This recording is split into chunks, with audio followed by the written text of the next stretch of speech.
Alrighty, no intro as always. It would appear that the Imperial fists have somehow managed to escape from their cope cage and have managed to beat Iron Warriors in the poll. So I guess we are covering them today. This video shall be split up in two parts, just like the Ultramarine video. First part of course being the strategic one, aka the big picture like coordination and logistics, and second being the tactical level, aka what would they do on the battlefield, would they command troops, etc. Two rules before we start. Rule number 1, military only has 1000 space marines and they can't make more. Rule number 2, Astartes only have their personal weapons and armor. We are not giving them all of their weapons from 40k because they would either be overpowered or entirely useless. For example, give them a Rhino and they basically have a larger but slower M113 with some limited AI. What I'm trying to say is that it ain't gonna change anything on the battlefield in the favor of the Astartes, especially with suicide drones, artillery shells and hypersonic missiles flying everywhere on the modern battlefield, all of whom are drastically less expensive than a Rhino with a squad of irreplaceable Astartes inside. On the other hand, I don't have to explain how overpowered it would be to give them a battle barge. They could just drop tungsten rods on hostile manufacturing sites like cities or towns and just watch them explode. Or if they wanna cause another ice age, they could just tie a meteor to their battle barge and send it crashing into the earth on the hostile country, of course. One more thing that we gotta do before we start this scenario is that we gotta power scale Astartes real quick. Their power varies from book to book. In the newer war, it would seem that Games Workshop wants to make their Ubermensch super soldiers more realistic and less overpowered than they were in the older war. You know, they wanna make a setting with literal demons made from your power of imagination more realistic. Because, you know, buffed super soldiers is what's keeping 40k realism down, not wizard elves and time-traveling terminators. I won't be playing that game because if I did, Astartes would just be commanding troops instead of getting on the battlefield, so I'll just be picking average stats between the newer and the older war, which will be AP building level, just meaning that they can destroy a building by their fists. Speed and reaction time shall be around 400 km per hour, or in case that you are American, that's 250 miles per hour. And finally, for their ability, they'll have the ability to withstand any weapon whose caliber is less than 100mm. For reference, most MBTs nowadays have a main gun of 120mm and most artillery systems are either 105, 155 or anything in between, which is plenty sufficient enough to put any Astarte down or at least put them out of the fight. But in case you have to resort to pulling old age weapons from the stockpile such as 75s or 1760s, then you are royally fucked. Okay, enough said about that. Let's start off with what they can do on a strategic level without world-ending weaponry and with modern militaries having the weapons to put them 6 feet under. Well, in the previous video with the Ultramarines, I didn't want to talk about their possible use in the civilian sector because I wanted to keep military and civilian affairs separate. Plus, it's incredibly boring talking about how Astartes through their biologically engineered superbrains could effectively run agencies like OCC and SEC.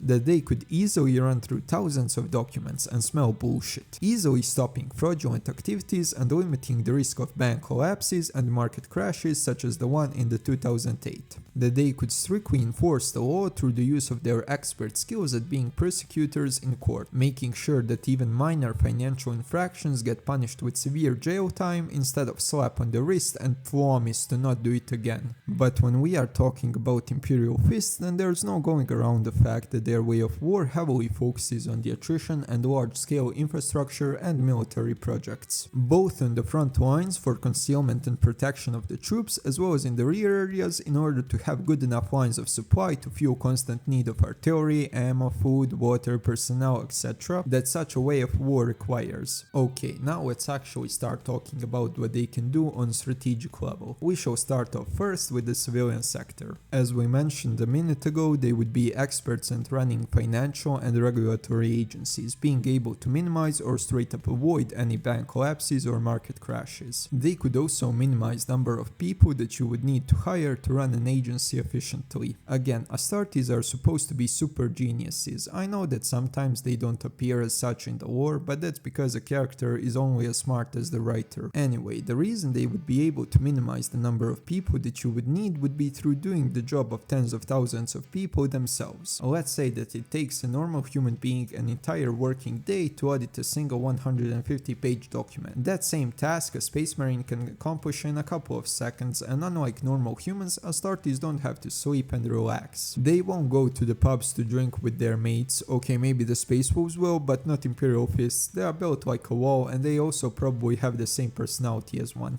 Most Astartes only care about performing their duty, and if their duty is to walk through 300 million IRS reports in a month, then that's just what has to be done. Sure, they will bitch and moan about how it's not fair, but at the end of the day they'll do it. They have that very much in common with the Iron Warriors. Yes, that was a rage bait. Please do argue about it in the comments down below, it boosts the engagement up. And whilst you at it, hit the like and subscribe button if you are enjoying this video. Okay, shilling aside, in the 2023, there were roughly around 3 million federal workers in the USA. Allocating just 100 Astartes to this section could easily cut that number by half, all the whilst expanding or at least not hampering the efficiency of the institutions. I swear to God, we are almost done with the strategic civilian sector. We just gotta cover one section of the federal government that no Imperial fist would complain about being put into first, which is of course the Department of Infrastructure, or technically DOE, Department of Energy. Imperial fists would be great for this job. Not only do they have stellar architectural skills due to their ability to process vast quantities of data, they can almost instantaneously figure out best location for any infrastructure project and effectively manage the workforce to finish it as fast as possible. Trust me, under Imperial Fist's leadership there would be no pothole left unfixed on any road. This doesn't just alleviate the frustration of normal people running into potholes whilst it's raining only to have your tire popped by something that you quite literally cannot see, it would also allow transportation of resources to be more efficient, thus boosting the productivity of the country. Okay, that's it for civilian sector. I could talk more, but I can already guess that most of you are half asleep. So let's talk about what they can militarily do on a strategic level. We already touched upon logistics, so I'll be brief.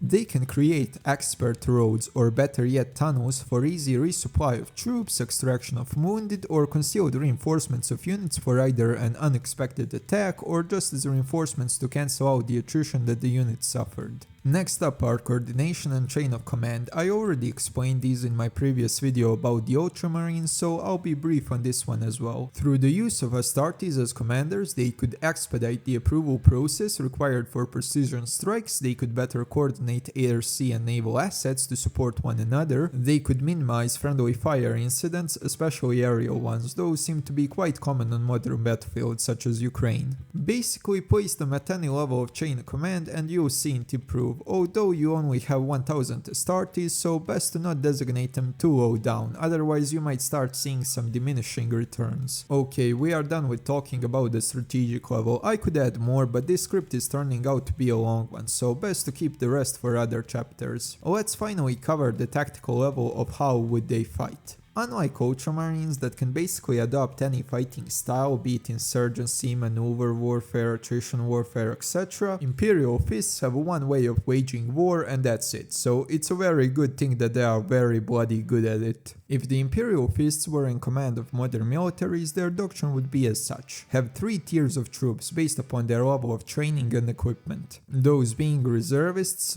/ conscripts, regulars and finally elites. A reservist being a primarily infantry force with a good deal of heavy weapons such as heavy machine guns, rocket launchers, 20mm and 60mm mortars, drones and heavy artillery, etc. to compensate for their lack of training.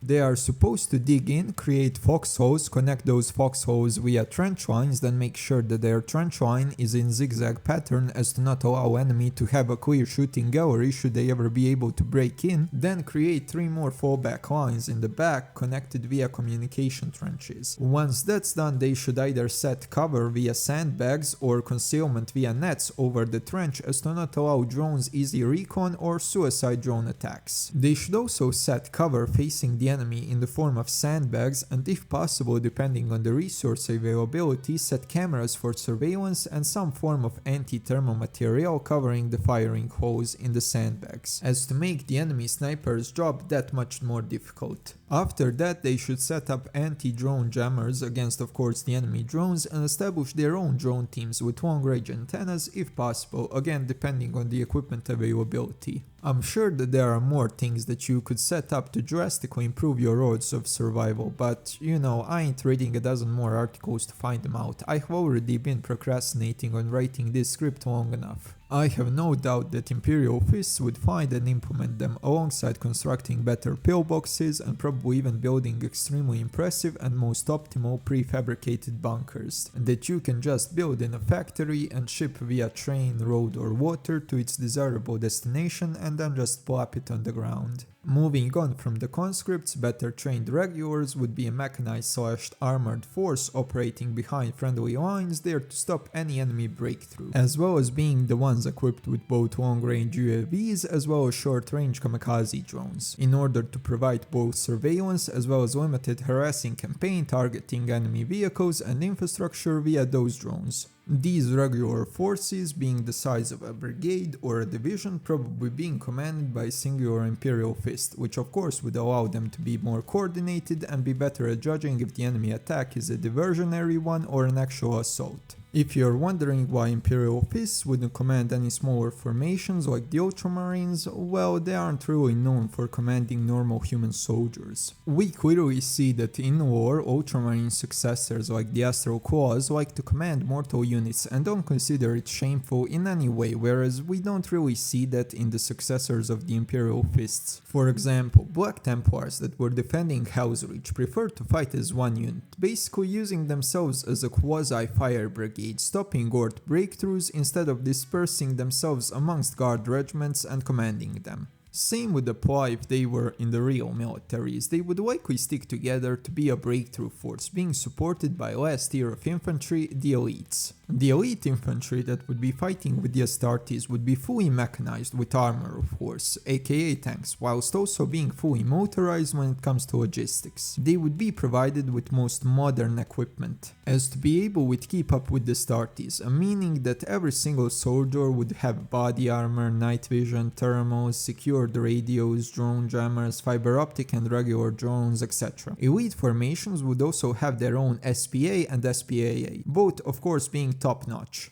And also, due to Astartes commanding them, their coordination with the Air Force would be incredible, because friendly fire wouldn't be a factor. Aircraft could fly low and slow, deliver the payload and leave, all without having to fear being shot down by their own guys. Same applies to helis or other rotary assets. But whereas Ultramarines would just amass troops, break through and see how far they can get whilst updating their commanders on their progress, Imperial fists would meticulously plan their routes and advances, and where any unit has to be at any time, as well as where they should stop once they reach their designated objective.